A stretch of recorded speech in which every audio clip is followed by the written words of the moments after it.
Hey, good morning, everybody. It is January 7, 2026, and you are watching or listening to the Daily AI Show. I am Beth, and with me in the studio today is Andy as well. Good morning, Jude. Good morning, B. Good morning, Jeff, in the chat. So great to see you all. And Andy, how are you doing today? Oh, well, I'm nursing a cold, but and while I'll sound croaky today, uh, I think there's a lot to discuss. Lots more news coming out of CES and some other exciting developments in the world of AI. Absolutely. So hit us with your first story. What do you want? What's top of mind for you today? Um, yeah, there's a couple that they're kind of equivalent. First, I just wanted to mention that what we're seeing in the advancement of reasoning in AI models is this idea of recursive Mm-hmm. inference. So that the loop, we discussed this yesterday, and this concept of looping, like the ability to achieve with a smaller model or with even a large model, more accurate results and better reasoning logic by doing recursive inference, returning loops with some kind of memory that it acts on. Well, DeepSeek, Mm-hmm. this China AI startup, has just added an interleaved thinking feature to its chatbot, which is this idea. Um, and it performs multi-step research with reasoning interspersed. I love the English terms here. They're capturing again this looping idea, interspersed throughout the process of the dialogue, assessing information credibility between actions rather than thinking and then generating a finalized response. Mm-hmm. And then the other interesting point about DeepSeek is that their monthly active users in December of 2025 is now 132 million. That's a lot of users. And from January, they had 34 million. So up to 132 from 34. Mm-hmm. Reckon that. That's more than 4x, right? Ah, Ann is with us. Good morning. I had the ultimate need for the house robot today. Um, there, we've had a little bit of just-in-time distribution issues with our coffee accoutrement during this, I mean, we don't know what way is up really. We're taking this first business week of the year off, more or less. I door dashed coffee to my house this morning. I live within, I don't know what, 0.4 miles from four different Starbucks, but it just wasn't coming together. The robot was still sleeping, and now I can start the day. I came here specifically for Andy's news because it has been so good recently. That's so good. Well, I hope not to disappoint. So here, go ahead, Beth. What's your first one? Well, no, you were just saying that the DeepSeek users have increased. And where is DeepSeek? Is that on Hugging Face? Is that like where? No, DeepSeek is a model that you can access through a number of sites, whether Poe Right. or you can just go directly to DeepSeek and use that. So around the world, 132 million people are monthly active users. So within a month window. Very And cool. compare this to approximately 1 billion using ChatGPT, which is the far and away leader. But DeepSeek is right up there in terms of Right. monthly active users with the second wave crowd of AI models. Right. Part of why I was curious was that like because you can use DeepSeek in so many places, like who's counting that? But absolutely, because part of the news that we're seeing is the idea of the the the idea that, like, yes, it's not necessarily the best model, but is second best for almost free just as good, right? We've talked before about, like, are we in a place where you're fine, right? For 95% of what you're going to ask something to do, you're fine using a model that is much less expensive. Yeah, very cool. All right, give us your number 2. I'll put up I'll pull up mine. Okay, I'll do another one, which is interesting. So AI models, and specifically large language models, are used to do spreadsheets, and now they're becoming more and more competent in doing those kinds of financial analysis type things. But when you get to the realm of pure mathematics, where mathematicians are working on proofs and developing new theorems in the sort of the ethereal world of mathematics, LLMs are not very impressive. And one of the world's biggest mathematicians, a fellow named Joel David Hampkins, has slammed AI models used for solving mathematics and calls them zero and garbage, adding he doesn't find them useful at all. He highlighted AI's frustrating tendency to confidently assert incorrect, conclusions and resist correction. They'll argue with him. And he said, quote, "If I were having such an experience with a person, I would simply refuse to talk to that person again." Now, bring on Axiom Math. Founded by 24-year-old dropout from Stanford, Karina Hong, it raised a $64 million seed round. Wow. Build an AI mathematician. And major investors are behind this, including Graycroft and Menlo Ventures, a couple of VC firms whose names I recognize. And its core architectural idea is to move from generic next token prediction, which creates hallucinations, as we know, in LLMs, and instead use a stack that tightly couples a language modeling sort of kernel with formal proof systems and programmatic reasoning from mathematics. So it's not trained on the broad web and conversational data, so it's not going to spin out, and you can't kind of jailbreak it and have it talk about, politics or anything.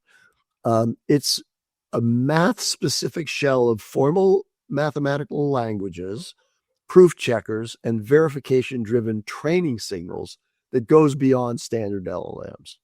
So it doesn't have all those problems, and as a result, because each reasoning step is meant to be checked by a proof engine as it's running, it is virtually free of hallucinations that are common in generic LLM outputs. So, David, check it out. Get Axiom Math. I mean, you should probably be a consultant to Axiom Math. Maybe he is. No, but his complaints about LLMs, which are valid, are going to be solved by this new startup, Axiom Math. That's very, very cool. Thank you. So I have a research health story. Stanford published Sleep FM, a new AI foundation model, and it can predict over 130 health situations based on a recorded night of sleep. So that is amazing. And if anyone has done a sleep study, it's not the best sleep. You're not sleeping they're not recording your actual night of sleep. They're recording your actual night of sleep with stuff attached to your head, with knowing that a whole room full of people are recording and watching you. So I don't see if this is something that you have to do a sleep study for, but there are a ton of things that are seen through how you are sleeping. So 65,000 participants, their data was 600,000 hours of their data from those participants analyzing brainwaves. heart activity, breathing, and muscle signals. So that sounds like this is something that would come from the sensors on your head. I really want to. Can you just bring the robot and watch me just while I'm sleeping? That would be uncomfortable. That would be uncomfortable, but better for me. Better. Yeah. So I've done a sleep study at Stanford, and long ago. Are you one of the 65,000? No. No. But I use a CPAP for obstructive sleep apnea, and this is something that you have to, go through a torturous night in a sleep study to try to get insurance coverage for the CPAP system and the correct pressure assignment and so on. And I've long been a proponent of, hey, the modern BiPAP systems can measure you just by using it. You don't have to go through a sleep study. And it's only a few $100s rather than $10,000 for a sleep study to buy a CPAP and use it. And then you read out on the data that it says, oh, you had 16 hypopnea events last night that we corrected automatically because we're a smart CPAP system. Anyway, so this is all about the advances in technology and supported by AI to do real-time measurement and aggregate the measurements across the very large populations. So I want to bring our attention to one of the major announcements in the health sector at CES, and that is a device called the Withings Body Scan 2. Okay, it looks like a bathroom scale, but it's more than a bathroom scale. It's a comprehensive health monitoring platform. It measures over 60 biomarkers about cardiovascular function, cellular health, and metabolic efficiency. And that was previously only available in a clinical setting. Like you'd have to go into a study to have all of these biomarkers measured. And it adds AI personalization using the collective network of the Withings ecosystem eventually, where you would have billions of measurements from hundreds of thousands or millions of users of this system.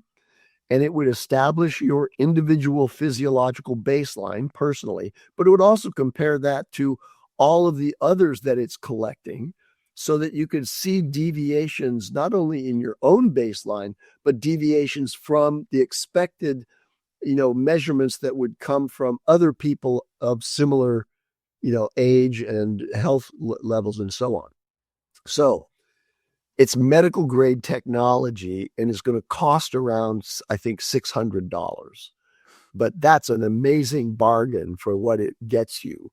It takes, you can do it repeatedly. Of course, you do it daily if you want to. It's a 90-second scan and it evaluates, or let me tell you what's on the device. So for the $600, you get an impedance cardiography system for cardiac pumping efficiency.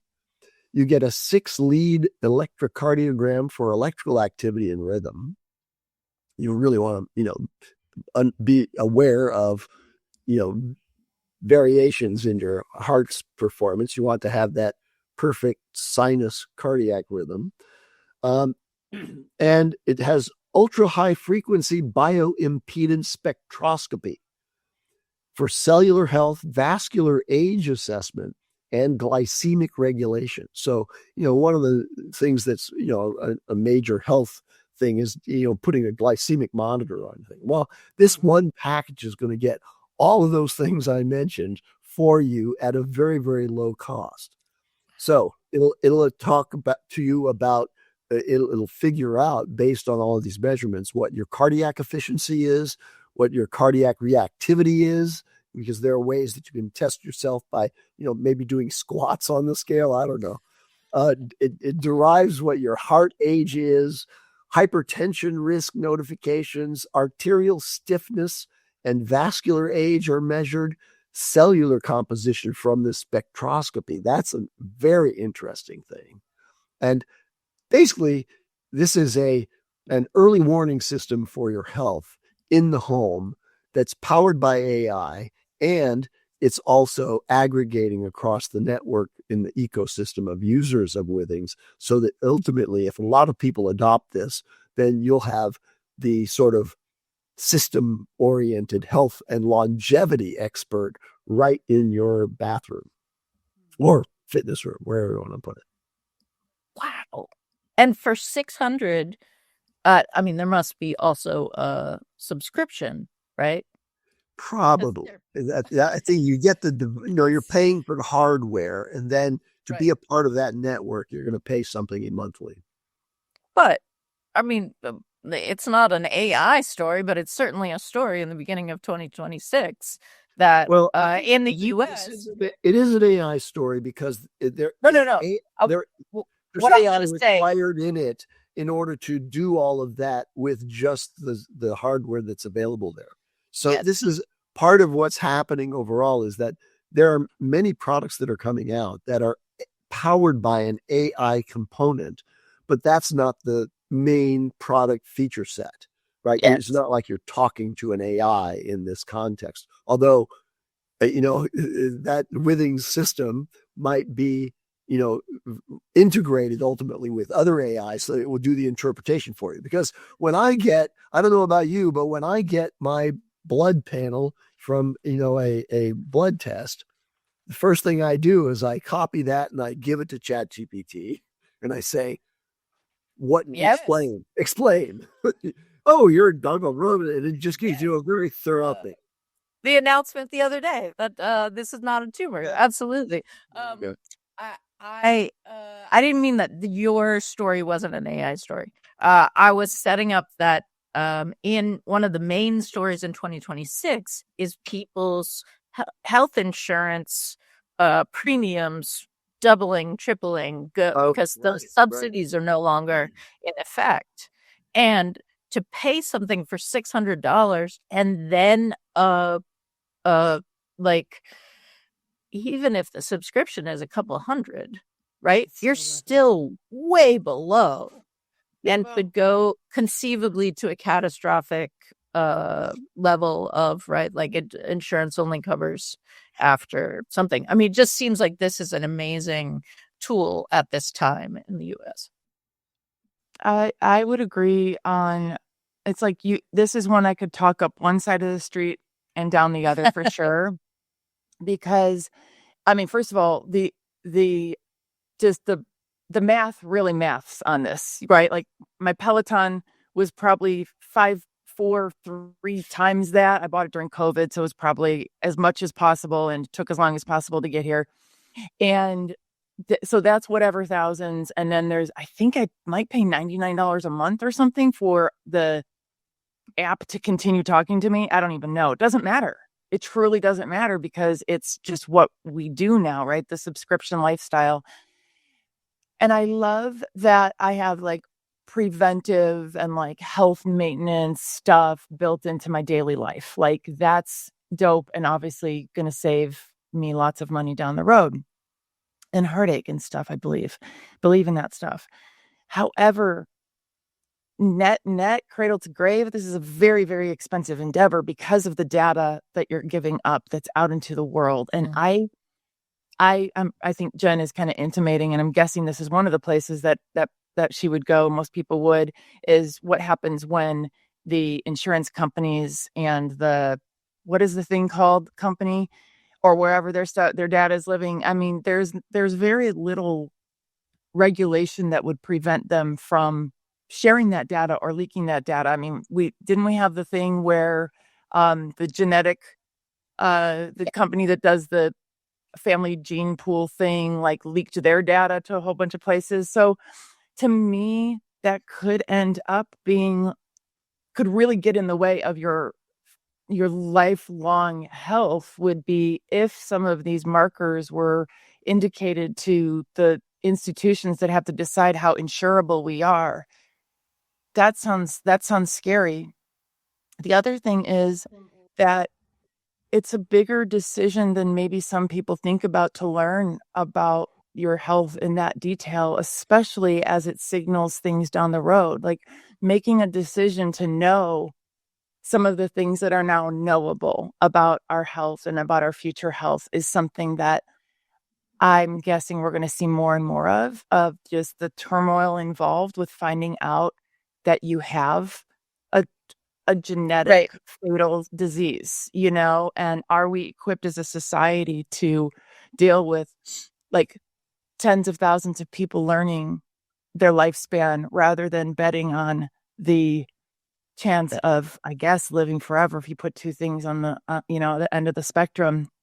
I'm also very, very curious about the target market because there is such a, there's such a unhealthy like diet culture. Even if you add some of the stuff that people are becoming obsessed about their metrics and stuff, like you also could be generating a very neurotic, I'm guessing mostly elder millennials and Gen Xers, a very neurotic, even more neurotic generation. On them saying measuring every indicator every day. Those are all valid concerns, but let me address the privacy one, which is yes, please. I'm interested. For this particular device, it has GDPR and HIPAA compliance, and ISO 27001 and 27701 certifications.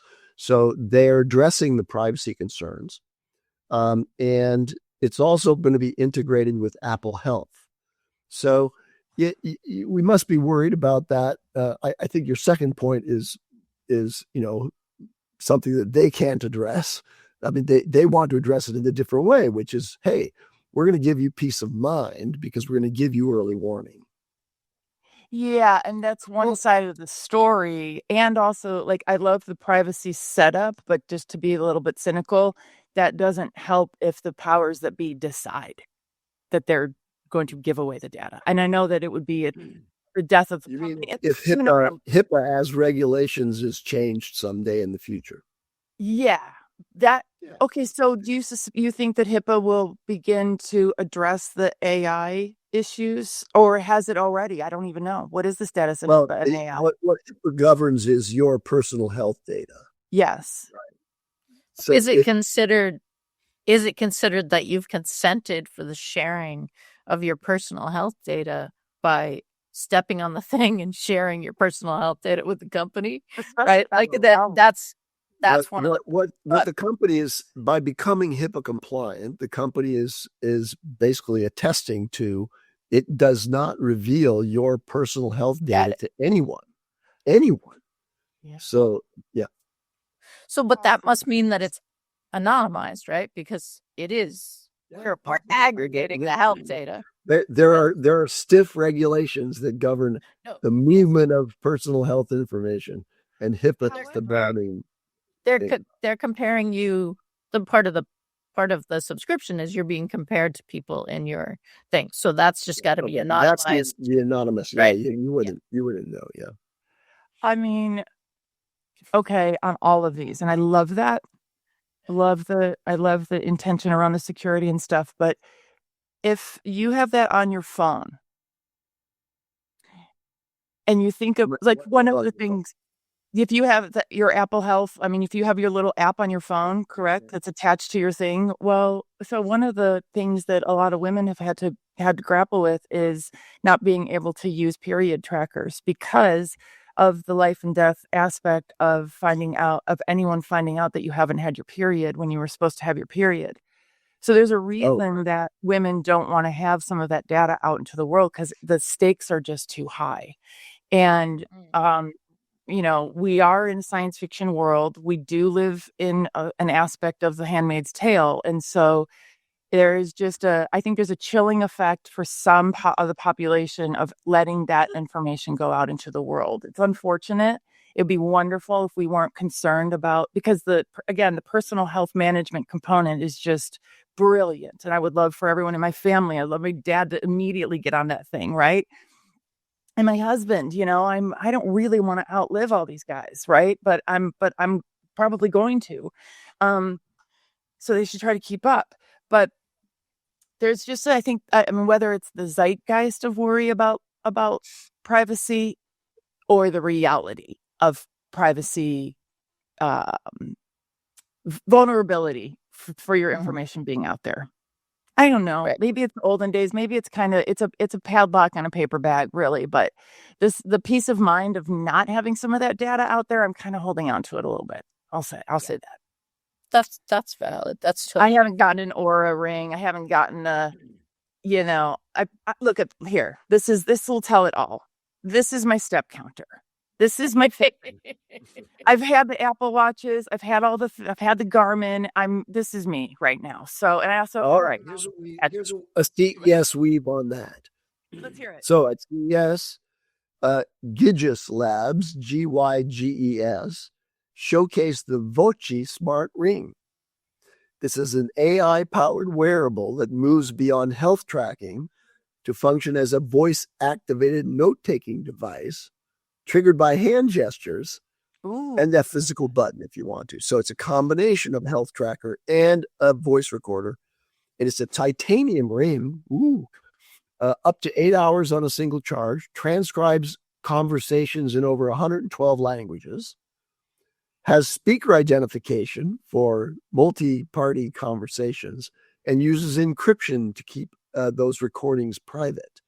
So it's joining a wave of voice recording wearables launched at CES, including SwitchBot's AI Mind Clip and Plod's Note Pin. We've seen a bunch of advertisements for Plod, and they're packaging all of these things in a space called cognitive assistance, the note-taking part of it.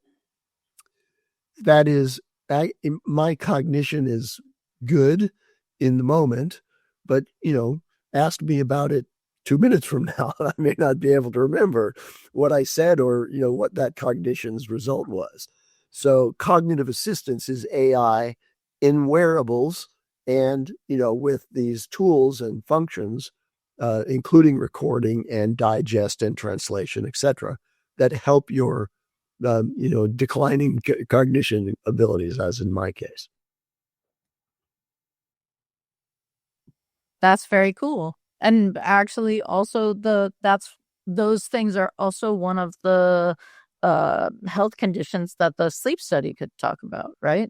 And part of what's interesting about these things is that we're being alerted to possible health complications before they typically would be caught, right? So early warning about patterns that look like they might go into dementia could change the way that you engage with, I don't know, brain exercises, medication, all that kind of stuff. Things like Parkinson's as well. And I feel like wasn't there a story a decade ago or yesterday, because what is a time in the age of AI, but there was a story about someone about AI being able to detect Parkinson's, maybe just from speech or just from something. And we're seeing, we're just seeing a whole bunch of ways of detecting something from a much earlier standpoint. Yeah. That's very cool. The other thing that I want to say in terms of what Anne was talking about is yes, what we really need now is also the conversation with the client or the patient, right? I am remembering there was a story, not AI, a while ago, like literally a decade ago or 2 decades ago, of a man who got an X-ray of his lung, and there was a dark spot that looked like, that could be cancer and it could be a problem. And went just freaked out about it, and his health massively declined. And ultimately he died, and that was determined because of the spot, right? That spot indicates these things about what's happening for you. Well, they unearthed an X-ray from 10 years before, and the difference between the X-rays was nothing. The spot was there before, also, right? It was what the man did with the information, saying, "Oh, I am, I'm compromised, therefore, right? And markers for breast cancer, markers for pre-dementia, markers for Parkinson's, those don't necessarily mean that your health journey is going to look like the aggregated typical health journey, right? Everyone's very individual. And I think that that's just not something that that's not a message that we get very often, because it's aggregated health. That's what doctors do, right? And part of what excites me about these things is that it starts to create a personal baseline, right? These are things that are personalized to me, and therefore it's a personal signal that it's out of balance, not how I not the group signal, because my measures are all out of whack. But they're in whack for me. So, all right, cool.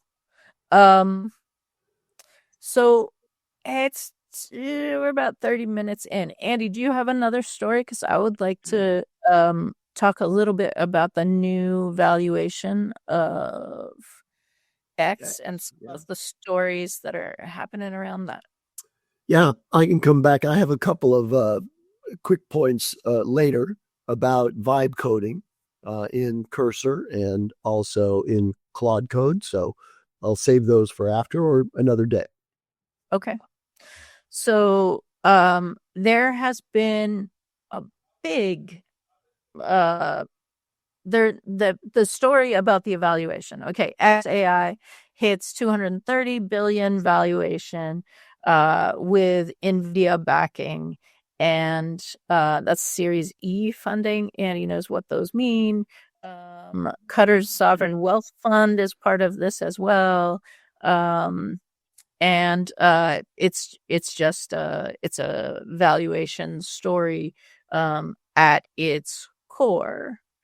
The side story that is also happening is the large amount of non-consensual, that's what it's called, but large amount of Grok being asked for images that are essentially abusive and go to the place of CSAM, child sexual abuse material, maybe is what that is called. Yeah. And there have been things like so I know that sometimes there's a pushback about what's the harm. I can talk about what's the harm, but what's the harm if it's a person that doesn't exist? But people did this to a picture of Sweden's prime minister, right? Like it is not just people that don't exist. And there was a stat that came out that said one of the Grok generates one of these images every 1 minute. Now, for the most part, when you ask Grok to do something for you, it's public unless you've paid for the private level of usage. So that's part of how this is seen, because like you're asking Grok on Twitter, right? There's a record of this. So the context of the story is 200 billion valuation, while also having this very problematic increased level of usage that is it's like revenge porn, it's like non-consensual like nudity in a way that is potentially indistinguishable because AI is so good now, right? You can deep fake. So thoughts. I have just seen conversation about this explode, and I do believe that it is in part because of the the Swedish Prime Minister story, because it's always been a problem to be a woman in public with a public profile, but it's so easy to do, right? It's free to do. And there was another comment from a gentleman who I suspect was from Texas, because his comment was that so basically I need to show a government ID in order to witness ethically produced consensual pornography, but to generate it myself in the most horrific conditions, I just need to hop on a free website. Yes. I avoid things that Elon Musk has touched because of his unwillingness to even reflect reasonably on these societal issues that are important to us, when his platforms, both X and XAI, Grok, and in concert, the two of them together, can be used in such abusive ways. At the far end of the moral spectrum, you have Anthropic, right? Right. Which would never countenance that kind of use of Claude. Anthropic won't give you song lyrics because they are copyrighted to someone else. So, I know that, what's being built by Colossus is a really powerful AI, but I see that as the dark side. That's my opinion. So I don't play with those. It is, yeah. And I was gonna say I have just a comment, and I do have a little bit of gumshoe reporting to report on if we have a chance to pivot to another topic really quickly. But I do also have a little bit of information on the kind of deep fake proofing of for content creators and public figures and stuff that I can share. I can share it now, or I can share it later. Now is good, I think. It kind of aligns with our topic later if we were going to, but so one of the things that is a priority for our community, She Leads AI, is that when we are on screen, it is a very safe space, right? We know who's there. We know that they are who they say they are. So we have like if you want to get a Zoom link for Social Saturdays, for example, because it's open to the public, you have to do stuff. You have to put your LinkedIn in there. If you don't have a LinkedIn, you're not getting a Zoom link. It's unfortunate that decision making is driven by a few bad apples, but it is just the way it is. So we have gatekeeping there. We have gatekeeping on the actual meetings. So we ask, and most people comply, first name, last name, not your email, like beginning, not any of that. First name, last name. We do ask for pronouns. Most people don't add their pronouns quite yet. And we don't need to talk about that in the comments. The pronoun versus no pronoun debate has been asked and answered currently. But the next shift that we will make is that there's a company that we're working with called NotBot, where we verify our identities on our side using our passport, and the company doesn't have the information, but it's like a little floating QR code, and it'll say Ann Murphy, Social Saturday, and it'll be verified that it's me. That same thing can go on all the content that I create, so that basically, to me, it's a signal of it's becoming more accessible and available, that normal people like us would use this kind of technology in order to help with, security and privacy, and also prevention of deep fakes of ourselves, or not prevention of deep fakes, but some way for the Joe Public to verify that this thing actually came from me, which becomes a lot more important. Right. Higher stakes situations. It's not that important for my TikTok that gets, 150 views. But I'm really interested in what it's going to be like to be on the front end in my, at least in my bubble, right? On the front end of saying to people, if you want to participate in our, stuff, you got to verify who you are.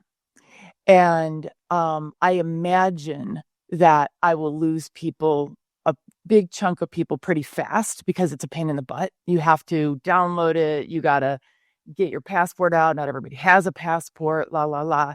But I see this as a shift in the right direction. And like when we say like the cavalry's not coming and we are the cavalry, I think these are the kind of things that consumers have to take into their own hands, because what is anyone going to do about deep fakes at this point in time, or Grok making one piece of, awful content per second, right? So then it becomes up to us to do this. And I imagine that this will be part of our lives going forward.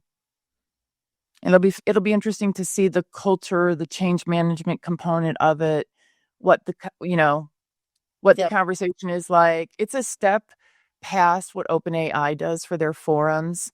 When you go into an OpenAI forum, you have to be on camera. Your socials are right there. You're definitely who you say you are. To the extent, I mean, that you can be.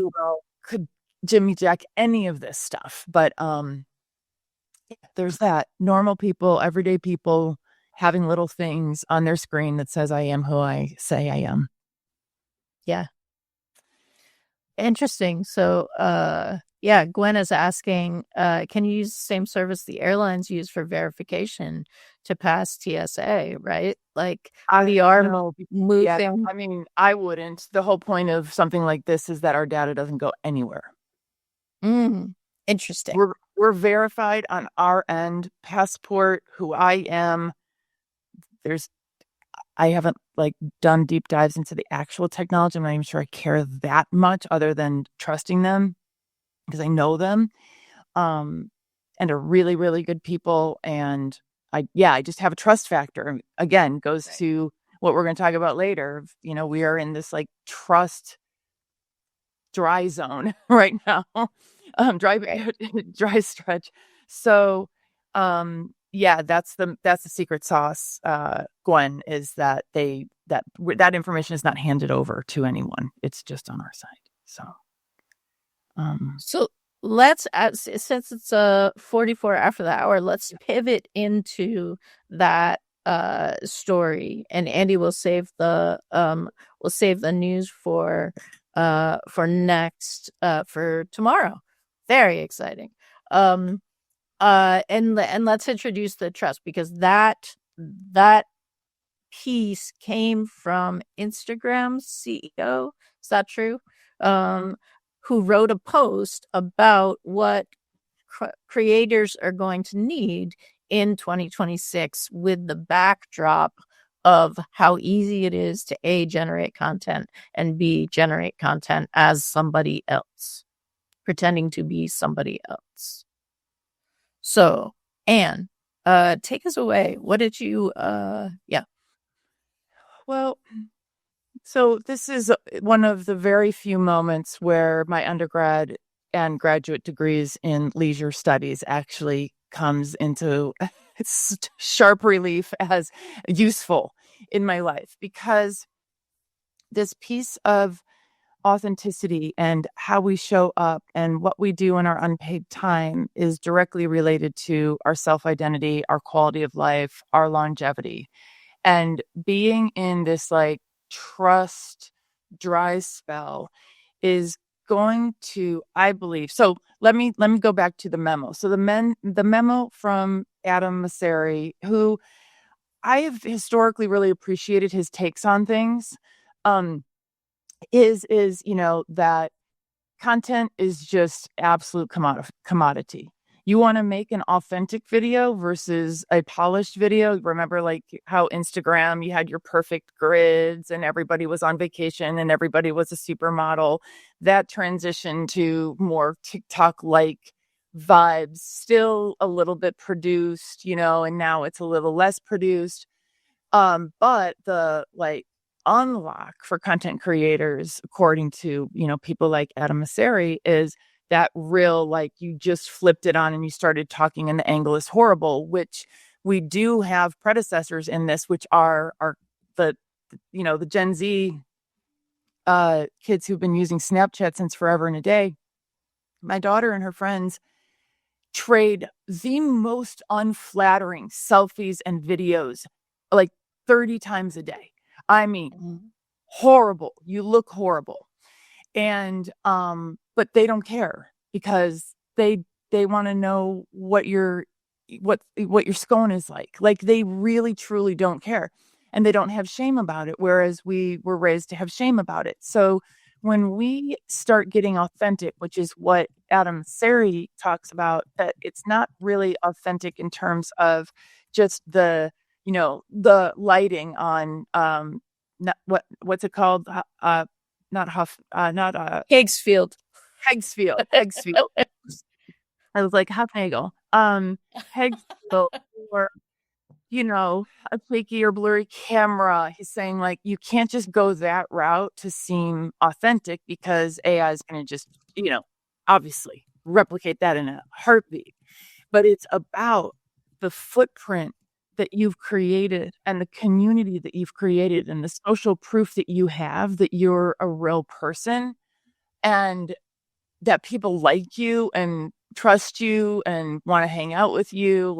Those are the signals that we should do business if we're thinking about it just from a business, let alone social. Like Jennifer brought up online dating, right? My God, that was a mess back before AI. And what my perception is right now, and my take is on how we will relate to one another, is that things like top of the funnel for content is, having a social media presence or other type of online presence that's verified that it's you, right? And send signals because you've got likes and engagement and whatever. It's like, this is a real person. You're not seeing bots in their comments. Like a bunch of the people on LinkedIn, you've got bots in the comments, but you've got real people in your comments. So we know you're real and you're authentic, right? It's like the double. Then you move down into the DAS Slack channel, right? Like building up that, we're now a growing group of real human beings who interact on a daily basis and have that social proof. It's almost, it's better than even a little thing saying, you are who you say you are. But I believe that it is all a funnel toward in-person experiences. And I do believe that we will be extremely discerning about what, experiences we're willing to, transport our bodies to participate in.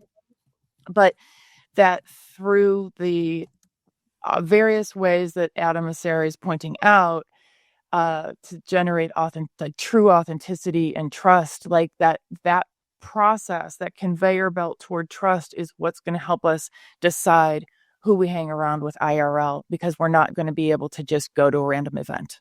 You're not going to go to a happy hour with a bunch of randoms anymore. You're going to go to a happy hour with people who you know and you trust and you share values with and stuff like that. So that's my whole take on the authenticity thing, is that we're building trust specifically so that at the end of the day, we can spend time together IRL.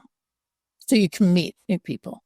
So you can meet people. So you can meet people you want to be friends with. When social media happened, it was supposed to be you meet people, right? You develop new friendships. You stay in touch with your friends. That kind of, devolved.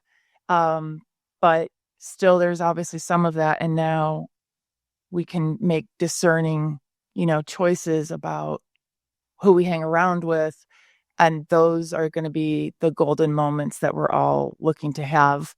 We're not going to be as attached to the parasocial relationships we have with creators online. Those are my thoughts on it. those are my thoughts on it. He does advocate for the safety measures. He talks about that our feed is not a thing. This is part of the problem, is people aren't going to your feed. They're seeing one-off videos, right? So they don't have a context to say, okay, they spoke like this, now they're speaking like this. So not being able to identify Not that being this is identify. Which, by the way, is I have theorized for a while, and pardon the a little bit of conspiracy theory, personal, conspiracy theory, that's the reason why Sam Altman talks the way he does, is because it's so basic that when we shift it over to it's AI Sam Altman, it'll be easy. Same with his outfits, right? His little Paranimals outfits, you can swap and change those. They're very, very plain. His style is not flamboyant. It's just, shirt, pants, shoes with a little lift in them. And we could just replicate that. That's my theory. That's hilarious. Carl, this was a topic that you brought to us, which was the thing that the CEO of Instagram wrote.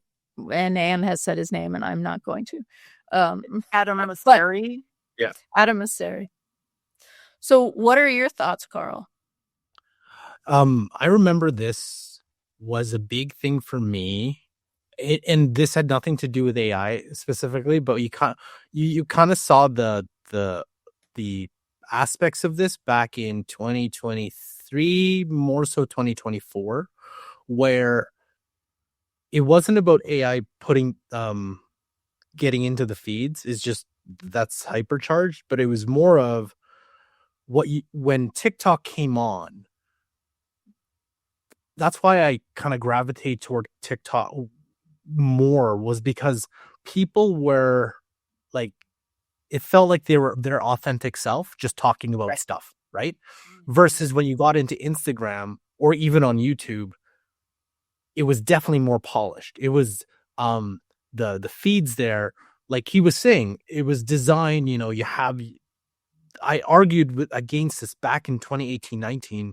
People had such a perfect feed, or their tile laid out were so a very there's a specific aesthetic, and people gravitated toward that. And I gravitated and I was talking to my wife Andrea about this, and we were saying, you know what people want today? They want you immediately out of bed. Your face is a mess. Everything's a mess, because that's the way they know that's authentic, right? No lighting, no nothing. You can be dark. It doesn't matter. Only just coming out and just talking about the stuff that you want to talk about, rather than all even I changed my approach, because I have my gear and all that, but I'm what people want is they just want you to have audio. The rules are still there, right? You have to have good audio so people can understand you. But other than that, you could be walking, you could be in your the car thing, you could be wherever you are, but they just want that the POV of just regular people. And that's why I kind of gravitated toward that. And that was even before AI, because I think everything got to the point where it was hard for regular people to compete with people who have all the equipment and can produce such well produced things. And now AI just hypercharged that, because you can there used to be a premium on people because of gear, talent, and you had to learn how to do all that 3-point lighting, delivery, all those kind of things that you had to learn. Now you don't, right? You don't have to do any of that. In fact, the worse it is, the better it is, right? Yeah. You literally they'd rather have you get out of bed. It's just funny. It's your hair's a mess. You're kind of bleary eyed, whatever it is. That's to me, the perfect time for you to create content. Everything else, it's not, right? More mistakes. It was funny how many times you've seen this on any feed. let's just take text posts. If your text post has run-on sentences, kind of like double periods, Unhinged. goes away, Yeah. that's real. That used to be people were like just hammering me on like posts that I would do for the company. Oh, you forgot this period. Oh, this is, and I was like, just post it. And it's like, oh, we got to spell this correctly. Who cares? People know what you mean. Now it's like, you have to have that stuff to be more authentic at it. Right. I'm like, I add a bunch of like typos just to be like, yeah, that's real. Right. You add that stuff. And then when you do video and audio, you include the include yourself drinking water, pick your nose, I don't know, whatever you want to make it as if like this is the kind of stuff that real people do, because AI makes everything a little too perfect. And I love, there was a line in there, it says, it's not the content you create, it's like the content, like the content only you can create. Yes, right? That's the other thing. Right. Yeah. Only you can create that content. Only Anne, Andy, Beth, Jude, Gwyn, Jennifer, only you, what are the people, only you, like your perspective, right? Because like AI can do everything else. And I think people say, hey, this is hard. It's like, well, one, because it's hard, people put a premium on it. Yeah. Two, it actually is easier. Because yeah, you know what? It's easy to just roll it and just start talking about random stuff. It is actually easier, but you still have to be coherent. Like it still has to kind of make sense. And you can see this, like we all love Nate Jones. Dude's just in his, like he's literally here just talking about stuff and he just keeps going and keeps going. Very light editing, but like he would have not worked out, I would say 6-7 years ago. He would have needed like to stand out, you would need to do a lot more, but now I don't think you do. It's the opposite, right? And I think in creators, it's a little bit harder to kind of, you invested all this gear, you have editorly stuff, right? And there's still a place for that. Like I was talking to my business partner yesterday, and he's like, yeah, well, I don't think, like we were joking, it's like, for a car commercial, the last thing you want to do is have like a car commercial, someone in another car taking a video of it, you going to Safeway. That still doesn't work, right? Like they actually want a car commercial that shows you in an open road. So it would not stand. But on a regular, I think for most content, they want that. And it was always a fight with some other people back in 2021, 22. Oh, we needed highly produced. We need the 15 different angles. The wide angle, the close angle, and the moving shots. Like no. People don't care about that today, for the most part. So what's interesting about the car commercial, just to like jump on that, Carl, is I think actually there's a social option for that, because what we've seen is the things that have come across my feed are when you see someone setting up and obviously recording something, then that gets recorded and put up. So you do get like, hey, if anybody knows who this guy was who was doing this dance on the beach the other day, right? Like I took the video of him setting that up because that's fun social content. And then it gets more eyeballs for what that guy did, because now we're all curious about what it looked like from his camera. Yeah. Right? Yeah.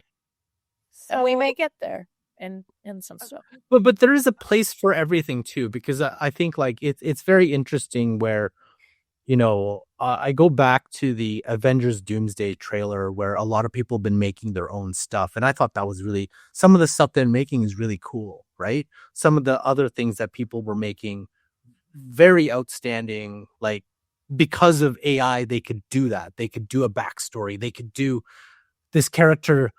The studio killed off this character, but you know what? I want to bring that. Why did they kill off that character? Like, there's a lot of stuff that you can do with that. And I think that's where the creativity lies. And I think what Adam Mosseri was talking about too is it had to do with the TikTokification of all the social platforms where you said, Anne, it was no longer about us connecting with our circle. It was just the social is just giving us, FYP. just giving us like the things that media. It's essentially giving us media that we can consume. It's just pros and cons of it. It's just what social was in 2010 is no longer social in 2020. Oh, it's so different. Very So about the authenticity thing and the content that only you can create and the rolling out of bed, there are a couple of things I wanted to share. One is that if your goal is to attract your people to you, either for collaborations or access to what they have, or clients or whatever, right? The best thing that I have found that I can do is show up like in my disgusting bathrobe that really literally could walk itself to the Mall of America from Oregon right now. Those are the ones where people say to me, from a brand building point of view, I know that you're authentic because you show up with your hair and your eyeliner under your face. And so that part works really well. Like the people who it reaches, they're like, okay, she's for me. And I'm like, cool. Because if you're not down with that, I'm probably not your person. There are a million people who know what I know and who do what I do. If you want me to sit up straight and wear the black suits that I've worn for 33 years that I'm refusing to wear and I'm going to burn them, it's just the wrong girl. So that part is really good.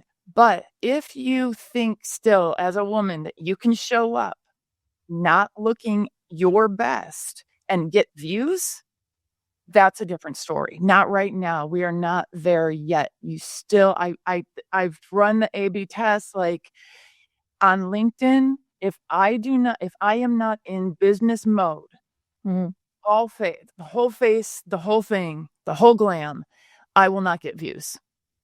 And so I stopped posting on there because I don't feel like posting content that gets nothing, because it's demoralizing and I'm trying to keep my spirits up about making content.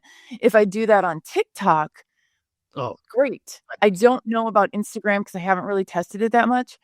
But I think that there's still such a strong bias that women are always going to have. And plus there's also the chilling effect of us being raised to be a particular way. A lot of us to be raised to be a particular way, and the fear of trolling. And I tell women all the time, and I know we're past time, I'll wrap it up, but I tell women all the time, don't worry about the trolls. They run up the algorithm for you. If you get trolls and they dare to say, I don't like your teeth, seriously, which is what gets said, that kind of stuff. They increase the algorithm, and so that's a good thing, right? But nobody wants to see a comment that you're not attractive enough to be showing up on social media. And I think that stigma will prevail through this. It will outlast the authentication of social media content. Women will still be judged on their appearance. I have a data point on this really quickly, which is that about a decade ago in fundraising in the larger shops, we started sending candid videos to donors. And it would be like, I'm standing in front of the building, you helped fund it, there's the construction, blah, blah, blah, blah, blah. Very good, like really ahead of our time. But what we found is that the videos that had the thumbnail of Black men didn't get opened. And the ones that had the videos of the blonde-haired, blue-eyed, because that was the like culture of the organization, those ones got opened again and again and again and again and again. And to me, that was actually my first turning point for maybe we should be using avatars, because this is unsafe, right? So you start to kind of think about what's the authenticity is really important, but also safety is really important, but also being aware of people's biases and knowing, like, do you as an organization say, you know what? We're not going to do videos of this guy because they're not getting opened. And we're going to double down on the blonde, 30-year-old. Yeah. I think that's going to continue to be the case in social media for a little while, unfortunately. It's just the way we're wired. Wow. Okay. So we're beyond the top of the hour. Any final thoughts from Carl, Andy? Something you want to make sure that make sure that the people hear from you today? No, I've been listening. Hey, how powerful is that to say, right? Like, yes, absolutely. I think the only thing that is interesting, what I think is we're moving towards is like people are recognizing it, right?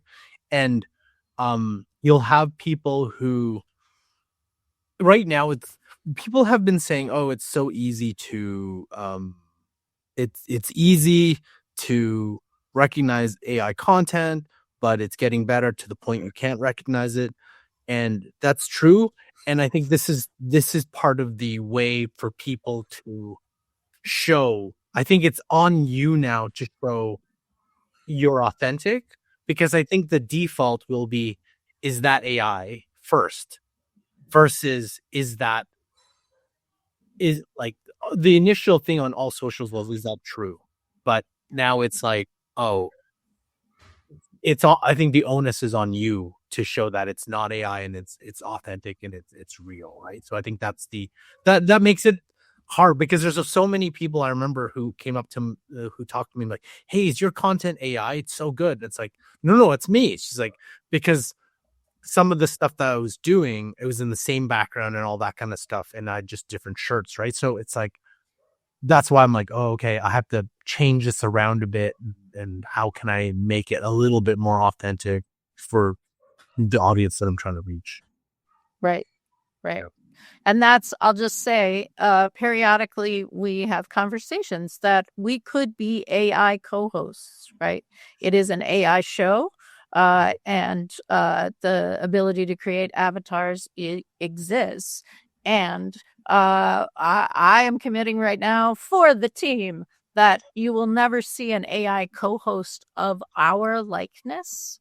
And anytime a speaker is AI, you will know, because we will announce that, because we have built this authenticity relationship. We have this background. You've seen us over the past 630 whatever episodes. We know Brian to come back, so we know what episode we're on. But we are authentic. There is a history to this. And all right. Thanks so much. This was great topic, Carl. We will be back tomorrow and Friday. More CES news. Andy teed some stuff up, so maybe there'll be some reveal tomorrow on what we didn't get to today. And thanks, everybody, for joining us today in the chat. Come back and see us tomorrow. Take care.